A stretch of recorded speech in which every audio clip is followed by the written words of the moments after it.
Hi friends, പുതിയ ഒരുപാട് video variety പ്ലാന്റുകളെക്കുറിച്ചും ഇൻഡോർ പ്ലാന്റ് കെയറുകളെക്കുറിച്ചുള്ള വീഡിയോ ചെയ്യാനിരിക്കുന്നു. പക്ഷേ ചിലതൊക്കെ നമ്മൾ ചെയ്യുന്നത് നമ്മൾ പ്ലാന്റിന് ചെയ്തു കൊടുക്കേണ്ട അത്യാവശ്യമുള്ള ടിപ്സുകളാണ് നിങ്ങൾക്ക് വീഡിയോ ആയിട്ട് ചെയ്തു തരുന്നത് കേട്ടോ. അപ്പോൾ മറ്റ് പ്ലാന്റുകളെക്കുറിച്ചൊക്കെ ഉള്ള വീഡിയോ വരുന്നതായിരിക്കും. ഇപ്പോൾ നമ്മൾ ചെയ്യുന്നത് കണ്ടോ, മണി പ്ലാന്റ് അടിപൊളിയായിട്ട് മുകളിലേക്ക് പോകുന്ന സമയത്ത് അടുക്കടുക്കടുക്കായിട്ട് ഇലകൾ വരുന്നത് കാണുന്നുണ്ട് അല്ലേ. വലിയ ഇലകളാണ് നമുക്ക് മുകൾ ഭാഗത്തേക്ക് നോക്കുന്ന സമയത്ത് കാണുന്നത്. അടിഭാഗത്തേക്കാൾ വലിയ ഇലകൾ നമുക്ക് മുകൾ ഭാഗത്തേക്ക് നോക്കുന്നുണ്ട് അല്ലേ. ഇപ്പുറത്തെ ഒരു പ്ലാന്റിന് സെയിം ആയിട്ടുള്ള ഇലകളാണ്, പക്ഷേ ഇപ്പുറത്തേക്ക് നമുക്ക് നോക്കുമ്പോൾ കണ്ടോ, ഈ ഒരു പ്ലാന്റിന് നല്ല അടിപൊളിയായിട്ട് നമുക്ക് വലിയ ഇലകൾ അടിയിലേക്ക് പോകുന്തോറും നമുക്ക് ഇലകളുടെ വലിപ്പം കുറഞ്ഞാണ് വരുന്നത് അല്ലേ. അപ്പം നമ്മൾ ചെയ്ത് കൊടുത്തിട്ടുള്ള അതേപോലെ എപ്പോഴും നമുക്ക് എവർഗ്രീൻ ആയിട്ട് ഈ ഒരു പ്ലാന്റുകൾ, ഇവിടെ അഡൻസോണി ആയിക്കോട്ടെ അല്ലെങ്കിൽ നമുക്ക് ഈ ഒരു മണി പ്ലാന്റ് ആയിക്കോട്ടെ, നല്ല നിൽക്കാൻ വേണ്ടിയിട്ട് കേട്ടോ. കണ്ടോ, ഇത് ഞാനിവിടെ നെറ്റ് വെച്ചിട്ട് ഇതിൻ്റെ ഉള്ളിൽ മനോഹരമായ ഒരു പോട്ടി മിക്സ് കൂടി ഫില്ല് ചെയ്ത് കൊടുത്തപ്പോൾ നമുക്ക് നന്നായിട്ട് അടുക്കടുക്കായിട്ട് ഇലകൾ കിട്ടിയിട്ടുണ്ട്. അതേപോലെ തന്നെ ഫാസ്റ്റ് ഗ്രോത്തിങ് ആണ്, മുരടിപ്പ് അങ്ങനത്തെ ഒരു പ്രശ്നമില്ല. കണ്ടോ, ഈ നെറ്റിൻ്റെ ഉള്ളിൽ കൂടെ നമുക്ക് അങ്ങോട്ടും ഇങ്ങോട്ടും ഇങ്ങനെ നിറച്ച് നമുക്ക് റിംഗ് ടൈപ്പായിട്ട് വേരുകൾ പോയിട്ടുണ്ട്. ബാലൻസ് വന്നിട്ടുള്ളത് പുറത്തേക്ക് വന്നിട്ടാട്ടോ. അപ്പോൾ നമുക്ക് ചെറിയ സമയക്കുറവായതുകൊണ്ടാണ്. ഇല്ലെങ്കിൽ ഇതേപോലെ പുറത്തേക്ക് വന്നത് നമുക്ക് ഉള്ളിലേക്ക് തന്നെ നമുക്ക് ആ ഒരു ഹോളുകൾ കണ്ടോ, എയർ ഹോൾ ഇഷ്ടം പോലെ ഉണ്ട്. അപ്പോൾ നമുക്ക് ഇതേപോലെ സെറ്റ് ചെയ്ത് കൊടുത്താൽ നമുക്ക് സീറോ കോസ്റ്റിൽ ചെയ്യാൻ പറ്റും. അല്ലെങ്കിൽ ചെറിയൊരു പൈസ മുടക്കി നമുക്ക് നെറ്റ് മേടിക്കാം കേട്ടോ. ഇതേപോലെ നല്ലൊരു വളക്കൂടി നമുക്ക് ഈ ഒരു നെറ്റിൽ പോട്ടിമിക്സ് നിറച്ചതിന് ശേഷം നമുക്ക് ലിക്വിഡ് മാജിക് ഫെർട്ടിലൈസറായിട്ട് ഒഴിച്ചു കൊടുക്കാം. അതേപോലെ തന്നെ പ്രത്യേക രീതിയിലാണ് നമ്മൾ പോട്ടിമിക്സ് തയ്യാറാക്കുന്നത്. നന്നായിട്ട് ഈ ഒരു മണി പ്ലാന്റിനും അതേപോലെ തന്നെ ഈ ഒരു അഡൻസോണി പ്ലാന്റിനൊക്കെ നന്നായിട്ട് വളരാൻ പറ്റിയൊരു പോട്ടിമിക്സാണ് കേട്ടോ അത്. അപ്പോൾ ആർക്കും നമുക്ക് ഇതുണ്ടോ, വീട്ടിലത്തെ ചവിട്ടിയാണ്, നമ്മളെ നെറ്റ് ടൈപ്സ് ചവിട്ടിയൊക്കെ ഉണ്ടാവും അല്ലേ, പ്ലാസ്റ്റിക്കിൻ്റെ. അപ്പോൾ അതൊക്കെ വേസ്റ്റായിട്ട് കിടക്കുന്നുണ്ടെങ്കിൽ നമുക്ക് ഇതേപോലെ എടുത്തിട്ട് ഉപയോഗിക്കാം. അല്ലെങ്കിൽ ഇതേപോലത്തെ നെറ്റ് ടൈപ്സ് നമുക്ക് മേടിക്കാൻ കിട്ടും ഹാർഡ്വെയർ ഷോപ്പിൽ നിന്നൊക്കെ. അപ്പോൾ അവിടെ നിന്ന് മേടിച്ചിട്ടായാലും നമുക്ക് സെറ്റ് ചെയ്ത് കൊടുക്കാം. അപ്പോൾ ഇതേപോലെ നമുക്ക് അടിഭാഗത്തു നിന്ന് നല്ല വലിയ ഇലകൾ, ഇത് മൾട്ടി ലെയർ ചെയ്തെടുത്തതാണ്, ഇതിൻ്റെ വീഡിയോ ചെയ്തിട്ടുണ്ട് മുമ്പ്. അപ്പോൾ ലിങ്ക് ഡിസ്ക്രിപ്ഷനിലെ ഐക്കാർഡ് എൻ്റെ സ്ക്രീനായിട്ട് കൊടുക്കുക കേട്ടോ. താല്പര്യമുള്ളവർക്ക് അവിടെ പോയിട്ട് കാണാം. അത് കണ്ടതിന് ശേഷം ഇതേപോലെ മൾട്ടി ലെയർ നിർബന്ധമായിട്ട് ചെയ്തെടുക്കുക. അല്ലെങ്കിൽ ഒരു വള്ളിയായിട്ട് മാത്രം മുകളിലേക്ക് പോയാൽ ഭംഗി ഉണ്ടാവില്ല. ഇത് നമുക്ക് കണ്ടോ, മണി പ്ലാന്റ് നല്ല രീതിയിൽ നമുക്ക് മുമ്പ് സൂചിപ്പിച്ച പോലെ തന്നെ നന്നായിട്ട് വന്നിട്ടുണ്ട്. അപ്പോൾ ആ ഒരു റിസൾട്ട് നമുക്ക് ഈ ഒരു പ്ലാന്റിലേക്ക് കൂടി ഉണ്ടാക്കിയെടുക്കാൻ വേണ്ടിയിട്ടാണ് നമ്മൾ ഇതേപോലെ ചെയ്ത് കൊടുക്കുന്നത് കേട്ടോ. അപ്പോൾ കുറച്ചുകൂടി നന്നായിട്ടാണ് ഇതിൽ ചെയ്ത് കൊടുത്തതിനേക്കാളും കുറച്ചുകൂടി നന്നായിട്ടാണ് ഇനി അടുത്തത് ചെയ്യുന്നത്. അപ്പോൾ അത് ഡീറ്റെയിൽ ആയിട്ട് ഞാൻ പറഞ്ഞുതരാം. അപ്പോൾ മടിച്ച് നിൽക്കാതെ ഇപ്പം തന്നെ ഒരു ലൈക്ക് തരാനും അതേപോലെ തന്നെ സബ്സ്ക്രൈബ് ചെയ്യാതെ കാണുന്നവരുണ്ടെങ്കിൽ മെഗാ കണ്ടന്റുകൾ വരാനിരിക്കുന്നത് കിട്ടാൻ വേണ്ടിയിട്ടും അപ്പം തന്നെ നമുക്ക് വീഡിയോ കാണാൻ വേണ്ടി നോട്ടിഫിക്കേഷൻ ഓൾ എന്നുള്ള ഓപ്ഷനിലേക്ക് കൂടി ഒന്ന് മാറ്റി വെച്ചിട്ടുണ്ടോ എന്ന് ശ്രദ്ധിക്കണേ. അപ്പോൾ ഇതേപോലത്തെ ഇൻഡോർ പ്ലാന്റുകളൊക്കെ അതിൻ്റെ ഇലകളൊക്കെ നല്ല ഗ്ലേസിങ്ങും തിളക്കവും ഇല്ലാത്തൊരവസ്ഥയിലേക്ക് വരലുണ്ട്. അല്ലെങ്കിൽ മുകളിലേക്ക് പോകുന്തോറും അതിൻ്റെ ഫാസ്റ്റ് ഗ്രോത്തിങ് ഇല്ലാതിരിക്കാനുള്ള സാധ്യത ഉണ്ട്. മുകളിലേക്കൊക്കെ ഇലകളുടെ വലിപ്പം കുറയും. അതേപോലെ തന്നെ നന്നായിട്ട് ഹെൽത്തി പ്ലാന്റായിട്ട് കിട്ടില്ല. അപ്പോൾ ഇതേപോലത്തെ നമുക്ക് എയർ ഹോളുകൾ ഒരുപാടുള്ള ഈ ഒരു ഈ ഒരു സ്റ്റിക്ക് നമുക്ക് സെറ്റ് ചെയ്ത് കൊടുത്താൽ, നമ്മൾ സാധാരണ വെറുതെ ഒരു ചൂടിയൊക്കെ ചുറ്റിയിട്ട് അത് കൂടിയാണ് കയറ്റൽ. പക്ഷേ നമുക്ക് ഇതേപോലെ പോട്ടിമിക്സ് ഇതിൽ കൂടി നമുക്ക് ഫില്ല് ചെയ്യാമെങ്കിൽ നന്നായിട്ട് അതിൻ്റെ വേര് പോട്ടിമിക്സിലേക്ക് ആഴ്ന്ന് ഇറങ്ങിപ്പോവുകയും നമുക്ക് നന്നായിട്ട് മാജിക് ലിക്വിഡ് ഫെർട്ടിലൈസർ അടി മുതൽ മുകൾ വരെ നമുക്ക് ഈ ഒരു പ്ലാന്റിന് കൊടുക്കാൻ പറ്റും. അതുകൊണ്ടാണ് നമുക്ക് ഈ ഒരു പ്ലാന്റ് ഒരുപാട് കാലം നല്ല കളറോട് കൂടി ഇരിക്കുന്നത് കേട്ടോ. അപ്പോൾ നമുക്ക് ഇതേപോലെ പഴയ ഈ ഒരു നെറ്റ് ടൈപ്സ് നിങ്ങൾക്ക് ഹാർഡ്വെയർ ഷോപ്പിൽ നിന്നൊക്കെ മേടിക്കാൻ കിട്ടുമെന്ന് പറഞ്ഞല്ലോ, അതേപോലെ മേടിക്കുക. അപ്പോൾ നമ്മളത് ഇതേപോലെ ചുറ്റിയെടുക്കുന്ന സമയത്ത് നമുക്ക് ഉള്ളിലേക്ക് കുറച്ച് ഒരു 4-5 ഇഞ്ച് ഉള്ളിലേക്ക് കൂടിയായിട്ട് മടക്കി വെക്കണം കേട്ടോ. അതിനുശേഷം നമുക്ക് ഇതേപോലെ ഒതുക്കി വെച്ച് നമുക്ക് ഒരു 3 ഇഞ്ച് ഡയ കിട്ടുന്ന രീതിയിലാണ് ഞാനിത് ചുറ്റിയെടുത്തിട്ടുള്ളത്. ഉൾഭാഗം നമുക്കൊരു 3 ഇഞ്ചെങ്കിലും കിട്ടണം. കാരണം ഇതിൻ്റെ ഉള്ളിൽ കൂടെ നല്ല ഒരു കമ്പിയോ അല്ലെ PVC ചെറിയ 1 ഇഞ്ച് പൈപ്പിൽ സിമെൻറ്റ് നിറച്ച് സ്ട്രോങ് ആക്കിയതിന് ശേഷം ആദ്യം അത് നാട്ടി കൊടുക്കണം. അപ്പോൾ അത് പറയുന്നുണ്ട്. അപ്പോൾ ഇതേപോലെ നമുക്ക് എന്തെങ്കിലും നൂലൊക്കെ വെച്ചിട്ടോ അല്ലെങ്കിൽ കമ്പിയൊക്കെ വെച്ചിട്ട് നന്നായിട്ട് ഭംഗിയായിട്ട് ഒരു 5-6 1 മീറ്റർ നീട്ടാണ് ഞാനിത് എടുത്തിട്ടുള്ളത്. അതുകൊണ്ട് തന്നെ 5-6 ഭാഗങ്ങളിൽ നമ്മൾ കെട്ടി ഒതുക്കി വെക്കുക. ഓക്കെ, പിന്നീട് അഴിഞ്ഞു പോകാത്ത രീതിയിൽ നമ്മൾ വേണം കയറ് ഉപയോഗിച്ച് കെട്ടി വെക്കാനായിട്ട്. അപ്പോൾ ഇതേപോലെ കെട്ടി വയ്ക്കുന്നു. അതിനുശേഷം കണ്ടോ, ഏകദേശം ഒരു 3 ഇഞ്ച് ഡയാണ് നമുക്ക് ഉള്ളിൽ ആവശ്യമായിട്ടുള്ളത്. കാരണം ഇതിൽ നിന്ന് എത്രത്തോളം പോട്ടിമിക്സ് കൂടുതൽ കൊള്ളുന്നോ അതിനനുസരിച്ചിട്ട് നമുക്ക് നന്നായിട്ട് ഈ പ്ലാന്റ് കുറേ കാലം നിൽക്കും.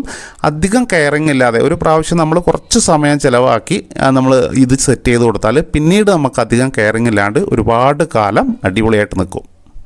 ഇവിടെ കണ്ടോ നമ്മൾ കമുങ്ങിൻ്റെ മൂത്ത ഇത് അലകാണ് അല്ലെങ്കിൽ അതിൻ്റെ പീസാണ് നമ്മൾ വെച്ച് കൊടുത്തിട്ടുള്ളത് കേട്ടോ. അപ്പോൾ നിങ്ങൾക്ക് ഞാൻ മുമ്പ് സൂചിപ്പിച്ച പോലെ തന്നെ ഒരു 1/2 ഇഞ്ച് PVC പൈപ്പ് സ്ട്രേറ്റ് ആയിട്ട് നിൽക്കാൻ വേണ്ടി അതിൻ്റെ ഉള്ളിൽ സിമൻറ്റ് കലക്കി പാർന്നതിന് ശേഷം നിങ്ങൾക്ക് അത് ഉറച്ചതിന് ശേഷം ഇതേപോലെ വലിയൊരു 12 ഇഞ്ച് പോട്ടിലാണ് സെറ്റ് ചെയ്തിട്ടുള്ളത്. നടുഭാഗത്തായിട്ട് അടി വരെ മുട്ടുന്നത് വരെ കേട്ടോ നമ്മളൊന്ന് സെറ്റ് ചെയ്ത് കൊടുക്കുക. എന്നിട്ട് അതിൻ്റെ അടിഭാഗം ഒന്ന് നന്നായിട്ടൊന്ന് ഉറപ്പിച്ച് കൊടുക്കുക. അധികം ഉറപ്പിക്കേണ്ട, ചെറുതായിട്ട് നമുക്കൊരു കല്ലിൻ്റെ കഷ്ണം 3 കല്ലിൻ്റെ കഷ്ണമൊക്കെ ചെറുത് വെച്ച് നമുക്ക് ഉറപ്പിച്ച് കൊടുക്കാം മുകൾ ഭാഗം. ഓക്കെ, അതിന് ശേഷമാണ് നമ്മൾ ഈ സെറ്റ് ചെയ്തിട്ടുള്ള ഈ ഒരു നെറ്റ് ടൈപ്സ്, ഈ ഒരു പ്ലാസ്റ്റിക്കിൻ്റെ ഇത് നമ്മൾ ചവിട്ടി ഞാൻ പറഞ്ഞല്ലോ, അത് നമ്മൾ ഇതിൻ്റെ ഉള്ളിൽ ഇറക്കി വെക്കുന്നു. അതിൻ്റെ സെൻറ്റർ ഭാഗത്തായിട്ട് നമ്മൾ നടുക്ക് ഇപ്പം എന്ത് കമ്പാണോ നാട്ടി കൊടുത്തത്, കമ്പോ PVC പൈപ്പോ എന്താണോ വെച്ച് കൊടുത്തത്, അതിൻ്റെ നടുഭാഗത്തേക്കായിട്ട് ഇത് നമ്മൾ വെച്ച് കൊടുക്കുന്നു, അറേഞ്ച് ചെയ്ത് കൊടുക്കുന്നു. അതിനുശേഷം ഇവിടെ നമുക്ക് നന്നായിട്ട് നല്ലൊരു പോട്ടി മിക്സ്, ചാണകപ്പൊടി, കരിയില കമ്പോസ്റ്റ്, മണ്ണ്, ഇത് 4 ഒരേ രീതിയിൽ എടുത്തിട്ട് നമുക്ക് നന്നായിട്ടൊന്ന് മിക്സ് ചെയ്യുക. അപ്പോൾ മണൽ കുറച്ചിട്ട്, മണലില്ലെങ്കിലും കുഴപ്പമൊന്നുമില്ല കേട്ടോ, ആ ഭാഗത്തേക്ക് കൂടി മറ്റു വളങ്ങൾ ചേർക്കുകയാണെങ്കിൽ അത്രയും റിസൾട്ട് കൂടുതൽ കിട്ടും. അതിനുശേഷം നമുക്ക് നന്നായിട്ട് ഇതേപോലെ ഒന്ന് തിരുമ്മി എല്ലാ ചേരുവകളും നമ്മൾ ഈ ഒരു പോട്ടി മിക്സ് എല്ലാ ഭാഗത്തും എത്തുന്ന രീതിയിൽ നന്നായിട്ടൊന്ന് നമുക്ക് മിക്സ് ചെയ്തെടുക്കണം. അതിനുശേഷം നമ്മൾ ഈ സെറ്റ് ചെയ്ത് കൊടുത്തിട്ടുള്ള ഈ ഇതിലേക്ക് നമുക്ക് നിറച്ച് കൊടുക്കുക കേട്ടോ.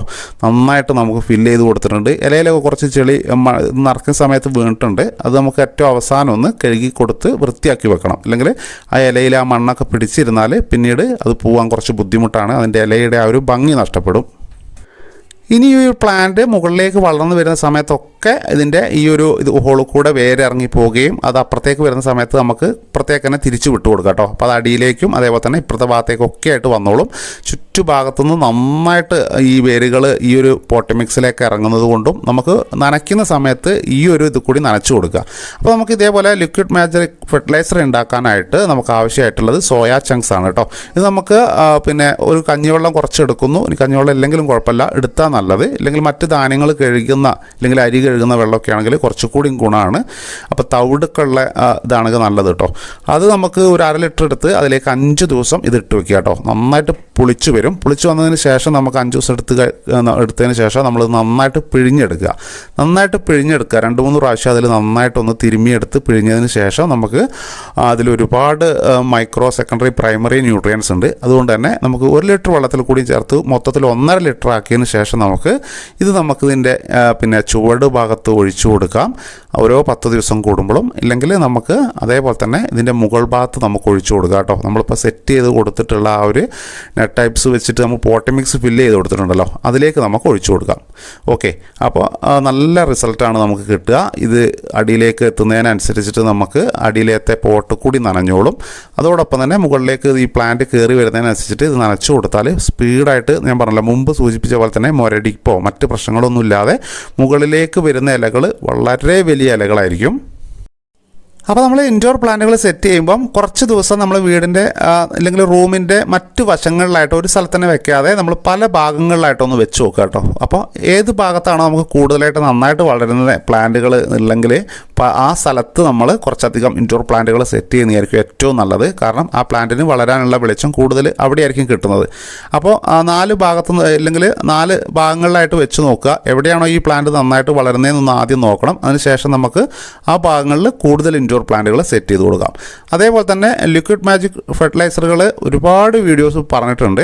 ഈ ഒരു നമ്മൾ ഉണ്ടാക്കിയിട്ടുള്ള സോയ ചങ്ക്സ് വെച്ചിട്ട് ഉണ്ടാക്കിയിട്ടുള്ള ഈ ഒരു ഫെർട്ടിലൈസറും ഇതേപോലെ തന്നെ വീടിൻ്റെ ഉള്ളിൽ നമുക്ക് ഉപയോഗിക്കാൻ, അരിച്ചെടുത്തിട്ട് ഈച്ചയൊന്നും വരില്ല. അതേപോലെ തന്നെ ഒരു ബാഡ് സ്മെല്ലും ഇല്ല കേട്ടോ. അതുകൊണ്ട് നിങ്ങൾക്ക് ധൈര്യമായിട്ട് ഉപയോഗിക്കാം. ഒരുപാട് മൈക്രോ പ്രൈമറി സെക്കൻഡറി ന്യൂട്രിയൻസ് ഉള്ളതുകൊണ്ട് തന്നെ പോട്ടി മിക്സത്തെ എല്ലാ വളങ്ങളും ഇത് ഒഴിച്ചു കൊടുക്കുന്നത് കൊണ്ട് ഈ ഒരു പ്ലാന്റിന് പെട്ടെന്ന് വലിച്ചെടുക്കാൻ കഴിയും. നല്ല ബ്രൈറ്റ് ലൈറ്റ് ഇഷ്ടപ്പെടുന്ന ഒരു പ്ലാന്റാണ്. പക്ഷേ ഡയറക്റ്റ് എന്താ പറയുക, വെളിച്ചം അല്ലെങ്കിൽ സൂര്യൻ്റെ വെളിച്ചം തട്ടാത്ത ഒരു സ്ഥലത്ത് വെക്കുന്നതായിരിക്കും ഏറ്റവും നല്ലത്. അപ്പം ഈ കാര്യങ്ങളൊക്കെ നിങ്ങൾ മനസ്സിലാക്കി വെക്കുക. എന്നിട്ട് എല്ലാവരും കണ്ടിട്ട് അതേപോലെയൊക്കെ ഒന്ന് ചെയ്തു കൊടുക്കുക. വീഡിയോ തീർന്നിട്ടില്ല, മെഗാ പോയിൻ്റ് വരാനിരിക്കുന്നേ ഉള്ളൂ കേട്ടോ. വെള്ളം ഒഴിച്ചു കൊടുക്കുന്നതാണ് നമ്മൾ ശ്രദ്ധിക്കേണ്ടത്. എന്ന് വെച്ച് കഴിഞ്ഞാൽ നല്ലൊരു പോട്ടി മിക്സ് ഉണ്ടാക്കുക. അതിൽ എപ്പോഴും നല്ല ഈർപ്പം നിലനിൽക്കുക. അതേപോലെ തന്നെ ഈ അളിഞ്ഞ മണ്ണുകൾ എന്ന് വെച്ച് കഴിഞ്ഞാൽ ഇങ്ങനെ കുഴഞ്ഞ് കിടക്കുന്ന അതേപോലത്തെ ഒരു മണ്ണ് ഉള്ളൊരു പോട്ടി മിക്സ് ആണെങ്കിൽ ഈ ഒരു പ്ലാന്റ് നന്നായിട്ട് വളരില്ല. ഇതിന് ഏറ്റവും നല്ലതായിട്ട് വളം അല്ലെങ്കിൽ നല്ല വളർച്ച കാണപ്പെടുന്നത് നമുക്ക് കരിയില കമ്പോസ്റ്റാണ്. അപ്പോൾ നിങ്ങൾ തീർച്ചയായിട്ടും 5 മിനിറ്റും കൊണ്ടൊക്കെ എങ്ങനെയാണ് കരിയില കമ്പോസ്റ്റ് ഉണ്ടാക്കുക എന്നുള്ള വീഡിയോ ചെയ്തിട്ടുണ്ട്. അപ്പോൾ കുറച്ചെങ്കിലും നമ്മൾ ഇൻഡോർ പ്ലാന്റൊക്കെ ഇഷ്ടപ്പെടുന്നവർ ഈ ഒരു കരിയില കമ്പോസ്റ്റ് ഉണ്ടാക്കി വെക്കണം. അതിനുശേഷം അത് നമുക്ക് പോട്ടിൻ്റെ അടിഭാഗത്ത് കുറച്ച് തൂളി കൊടുക്കാവുന്നതാണ്. ഇല്ലെങ്കിൽ പോട്ടി മിക്സ് ഉണ്ടാക്കുന്ന സമയത്ത് നമുക്ക് ചെയ്തു കൊടുക്കാവുന്നതാണ്. നമ്മൾ കണ്ടോ ഈ മണി പ്ലാന്റിന് നല്ല റിസൾട്ടാണ്. അപ്പോൾ വെള്ളം എപ്പോഴും മിതമായ രീതിയിൽ നന്നായിട്ട് കൺട്രോൾ ചെയ്ത് ഇതിന് ഒഴിച്ചു കൊടുക്കുക. ഓവർ വാട്ടറിങ് അല്ലാതെ നമ്മൾ ശ്രദ്ധിക്കണം. അപ്പോൾ ഇത്ര കാര്യങ്ങളൊക്കെയാണ് നമുക്ക് മെയിനായിട്ട് ഈ ഒരു പ്ലാന്റിന് വെള്ളത്തിൻ്റെ കാര്യത്തിൽ ശ്രദ്ധിക്കാനുള്ളത്. വെളിച്ചത്തിൻ്റെ കാര്യം ഞാൻ പറഞ്ഞു. ഈ കുറച്ച് കാര്യങ്ങൾ ശ്രദ്ധിക്കുക. നമുക്ക് മാസത്തിൽ ഒരു പ്രാവശ്യമൊക്കെ നന്നായിട്ട് 19-19-19 രാസവളം 1 സ്പൂൺ 10 ലിറ്റർ വെള്ളത്തിൽ കലക്കിയിട്ട് നമുക്ക് ഇതിൻ്റെ ഇലകളിൽ സ്പ്രേ ചെയ്ത് കൊടുക്കാം. അതേപോലെ തന്നെ ചുവട്ടിൽ കുറച്ച് ഒഴിച്ചു കൂടിയും കൊടുക്കാനായിട്ട് ശ്രദ്ധിക്കുക കേട്ടോ. നല്ല അടിപൊളിയായിട്ട് വളരും. അപ്പം ഈ മെഗാ കണ്ടന്റ് ഇവിടെ നിർത്തിയാണ്. നല്ലൊരു വീഡിയോ ആയിട്ട് കാണാം. Bye bye.